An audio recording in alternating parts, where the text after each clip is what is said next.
Hello friends, મારી YouTube channel કલ્પના home કિચનમાં આપનું સ્વાગત છે। આજે હું તમારી સાથે શેર કરીશ ભરેલા કારેલાનું શાક। ભરેલા કારેલાનું શાક બનાવવા માટે આપણે આવી રીતે નાની સાઈઝના કારેલા લેવાના છે। બે સાઈડમાંથી આપણે ડીટાનો ભાગ કાઢી લેવાનો છે અને તેને છોલી અને તૈયાર કરી લેવાના બધા જ કારેલાને। આવી રીતે છાલ કાઢી લેવાની છે। બિલકુલ કડવું ના લાગે તેવું આ શાક ટેસ્ટી અને સરસ બને છે। આવી રીતે આપણે બધા જ કારેલા છોલી લઈશું। હવે આપણે જે કારેલા છે તેને કટ કરી અને એના અંદરના જે બીજનો ભાગ છે એ બધું જ કાઢી લેવાનો છે।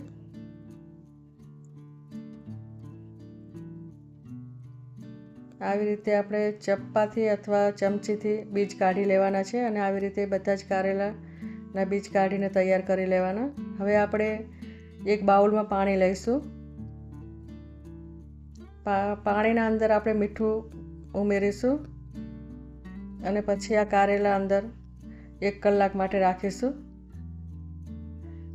આવી રીતે 1 કલાક અંદર રાખવાના છે અને આ જે બીજ છે આવો બધો જ ભાગ કાઢી નાખવાનો છે।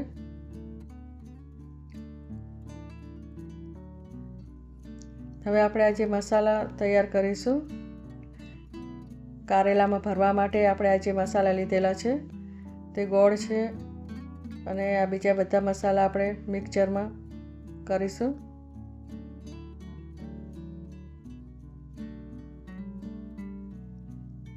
આજે આપણે લીલા ધાણા છે એ લઈશું। આજે આપણે આદુના ટુકડા છે અને પાઉંભાજીનો મસાલો છે। લીલા મરચાં કટિંગ કરીને લીધેલા છે। મગફળીના દાણા લીધેલા છે અને તલ લેવાના છે। હવે આપણે આની પેસ્ટ બનાવી લઈશું।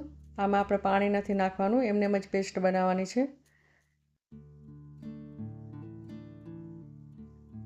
હવે આપણે આ જે પેસ્ટ બની ગઈ છે, હવે ચણાનો લોટ લઈશું આપણે 200 ગ્રામ।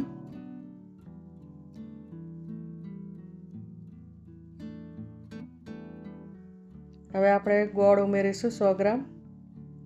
ગોળ આપણે ઝીણું કટિંગ કરીને લેવાનું છે અને આપણે આ જે પેસ્ટ ઉમેરીશું।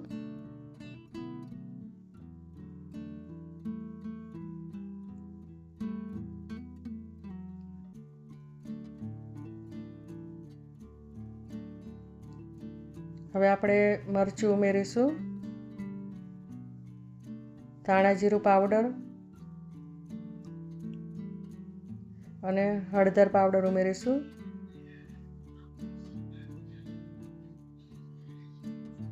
મીઠું આપણે સ્વાદ અનુસાર ઉમેરવાનું છે। હવે આપણે આના અંદર પાણી ઉમેરવાનું નથી, ગોળથી જ આને આપણે મિક્સ કરી દેવાનું છે। આ મસાલો ગોળથી જ સરસ થઈ જાય છે એટલે આપણે તેલ કે પાણી ઉમેરવાનું નથી।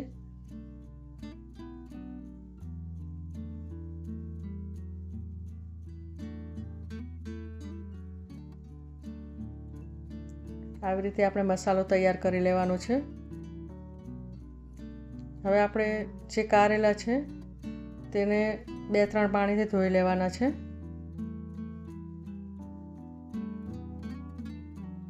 કે જે મીઠાનું પાણી જે નીકળી જાય અંદરથી। હવે આપણે બધા જ કારેલા ભરી લઈશું।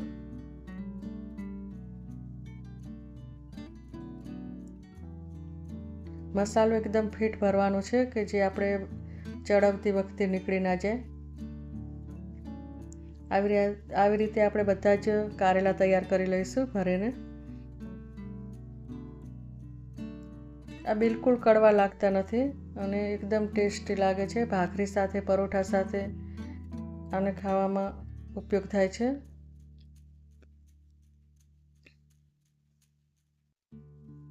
હવે આપણે તેલ લઈશું 200 ગ્રામ। તેલ ગરમ થાય એટલે આપણે જીરું ઉમેરીશું અંદર। 1 ચમચી જીરું ઉમેરવાનું છે.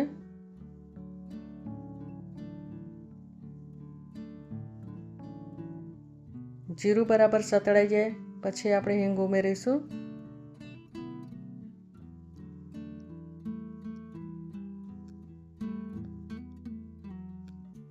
અડધી ચમચી આપણે હિંગ ઉમેરવાની છે.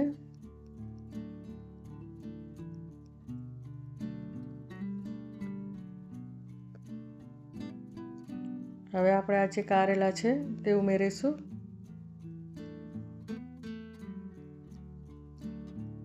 આવી રીતે આપણે તેલમાં જ ચડવવાના છે અને ગેસ આપણે એકદમ ધીમો રાખવાનો છે.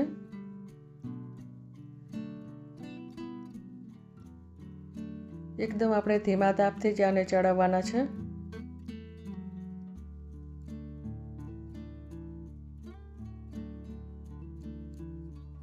એ 10 મિનિટમાં કૂક થઈ જાય છે.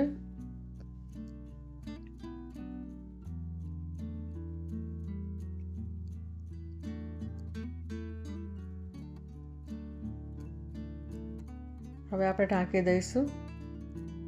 10 મિનિટમાં તૈયાર થઈ જાય છે. હવે આપણા જે કારેલા છે એ ચડી ગયા છે. હવે આપણે ખુલ્લા રાખીને એને 2-3 મિનિટ આવી રીતે મિક્સ કરીશું.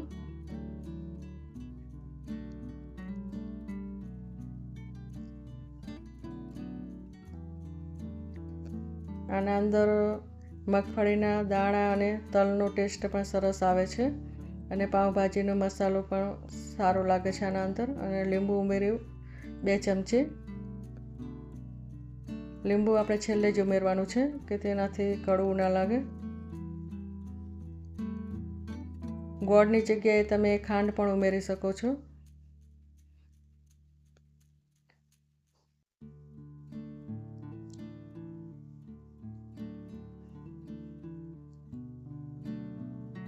હવે આ જે શાક છે તૈયાર થઈ ગયું છે.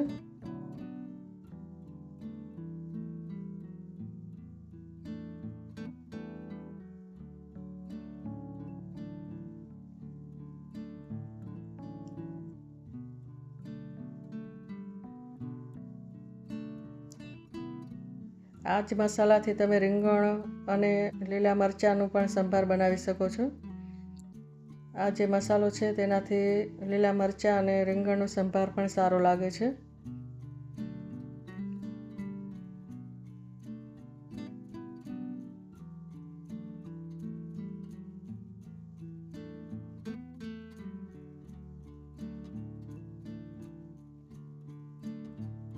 આવી રીતે આપણે બધો જ મસાલો છે એ મિક્સ કરવાનો કારેલા સાથે.